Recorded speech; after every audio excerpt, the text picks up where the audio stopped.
Çox şirindir, Allah saxlasın. Amma deyəsən atasına oxşayır.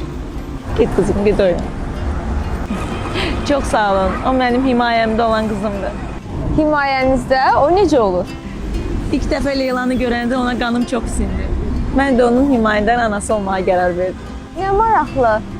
Görürsən mən də himayədar ana ola bilərəm, amma ailəli deyiləm. Artıq himayədar ailə olmaq çox sadədir. Hətta sizə deyim ki, himayədar ana olmaq üçün evlilik şərt deyil. Yenilənmiş qanunvericiliyə görə evli şəxslər 25, subay şəxslər isə 30 yaşı olduqdan sonra himayədar ailə ola bilərlər. Himayədar ana olmağın ən gözəl tərəfi də odur ki, övlada stilinizi, məhəbbətinizi, sevginizi rahatlıqla bəxş edə bilirsiniz. Həm də bu münasibətlərdə vərəsəlik yaranmır və dövlət himayədar ailə olmaq üçün sizə aylıq və birdəfəlik müavinət edir.